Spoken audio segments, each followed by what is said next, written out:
About 6 practices in within the first week of training camp. I think that's going to give you a general idea of where things are at, and then we'll go from there. I don't really think that you want to look at it from what the set date is. It's really day by day when it comes to that. But just know this: there's a sense of urgency to figure all quarterback, or really all position groups, competitions. We need to figure those out.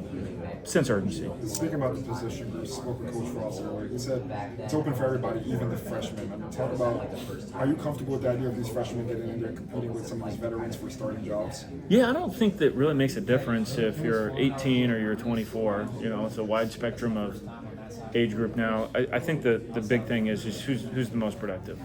You know, I get it. I look at the numbers. I mean, the production level from our team compared to the rest of the Big 12 for returners is the lowest, right? So the guys that are going to play are going to be the ones that do the right things every day in practice. I know that's cliche, but I think that's the most important thing: is who's the most consistent, consistently productive. Coach Don Strouble, SB Nation, pleasure to meet you. Hey, what's up, man? You've probably been asked this already, but now that you've traveled the road of the transfer portal and NIL, and that's out of the way, how good does it feel to have the continuity, knowing that the roster is in place at this late stage?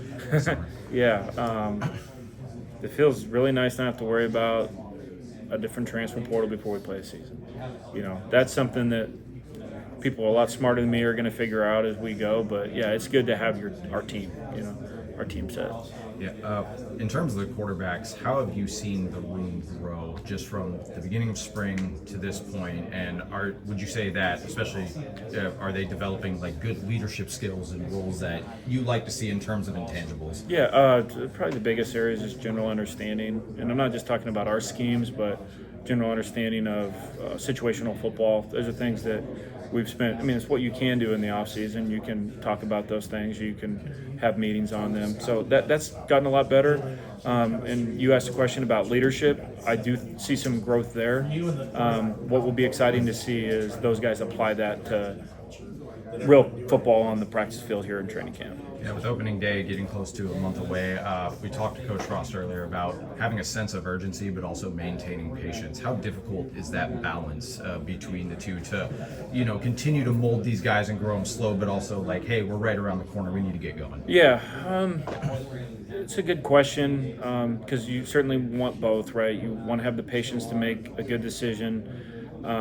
Really just comes down to, all right, how much more information can we acquire before we make a decision? Is that really going to outweigh the pro of being, having a sense of urgency? Right now, what we're going to do is we're going to rise and conquer every single day, and we're going to figure things out as we go.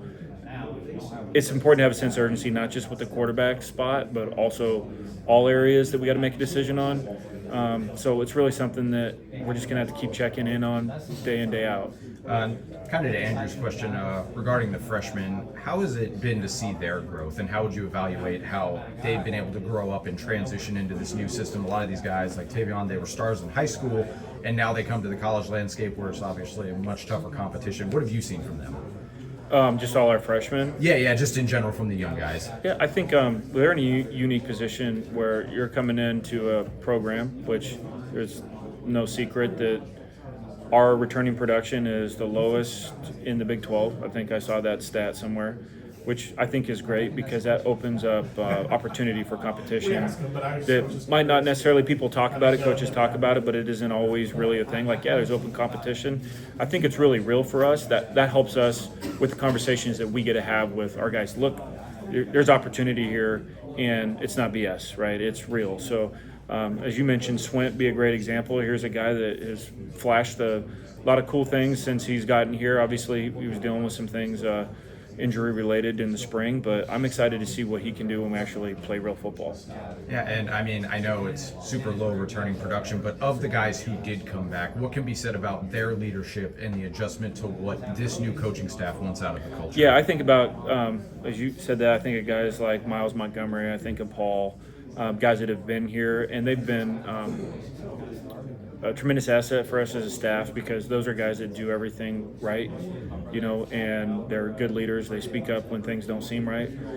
So it's just it's really nice to have some guys like that within the program still, even though, to your, like what we said earlier, is just not a ton of production coming back, but that doesn't necessarily have to be seen as a negative too. Coach, I just want to ask